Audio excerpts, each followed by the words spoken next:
right, if you are sick of being tired at the end of your runs, at the end of your races, then here is a super simple way to figure out exactly what paces you should be running for your different workouts. And I like to call this because it sounds cool, the Trident Pacing G method. So I call it the Trident Pacing method because we have, I'm going to draw a trident here. We have our core, our benchmark. And this is when I have a new client come to me, I almost always have them build towards, over a month or two, a fitness benchmark. It can be a 1 mile time trial. Maybe they have a recent 5K or 10K they've done, or we prepare them for a 5K or a 10K race, or a solo 1 mile time trial. So that benchmark can be extrapolated then, look at, it's a trident, into our paces. And so we have 10K pace. What you do is you go to a Google running calculator, plug in your benchmark, your 1 mile time trial, your 5K pace, whatever, and it splits out some projected race times. So we've got your 10K estimated pace, and I'll show you examples from my workout this morning about how this plays out. 10K pace, marathon pace, and easy pace. That's it. Those three ranges are 98% of the running pace zones you should do. So I'll show you how this works. Whereas today, this morning, I did just a really short, they normally aren't this short. I did 3 by 1K. 3 times 1K at a 6:20 pace, mile pace. That is about my 10K pace.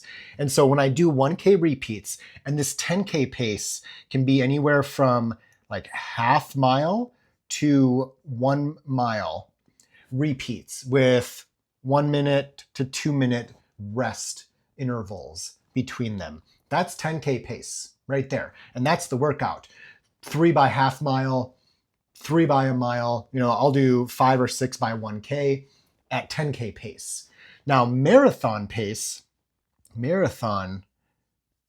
could be anything from 2 miles to 10 miles in one go. You could do some 2 mile repeats, and when I say these paces, it's roughly like a 10 or 15 minute plus or second plus or minus. So if I'm doing, for me, 10K pace is, I'm looking at my current lap average when I'm doing these. So 10K pace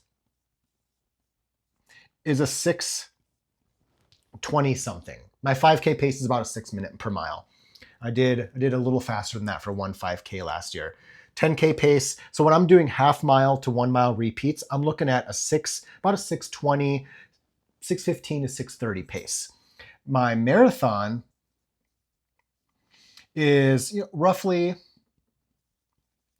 it's a 6:50 something basically.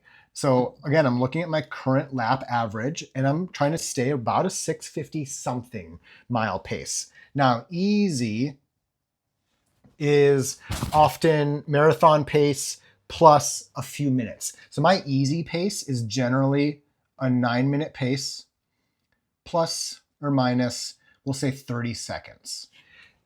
Now I'm doing 75 hard. I'm running every day for 45 minutes so far this year. So some of those those easy runs are closer to 10 minutes per mile pace, but that's how it plays out.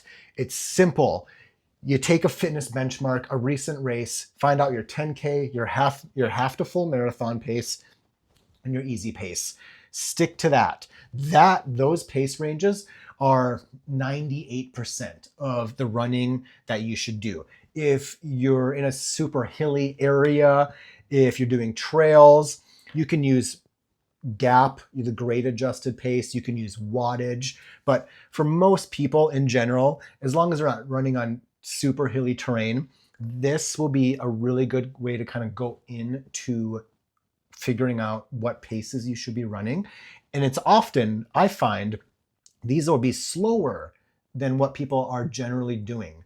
And when you're doing 10K pace for half mile for 1K repeats, it's brisk, it's effortful, and this is true for marathon pace for tempo runs, but you're still holding back.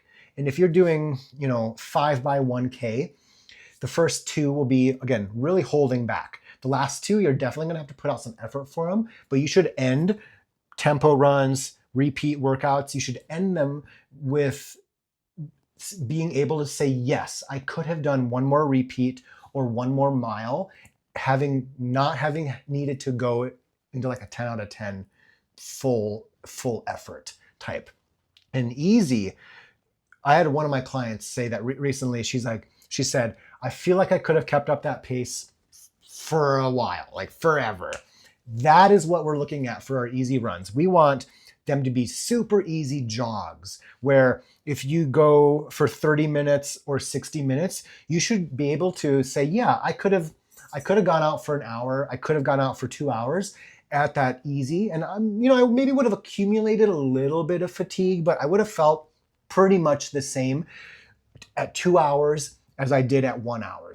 That's an easy run right there. So try this out. Questions below. Let me know if you have any questions. Drop them in the comments and give it a shot.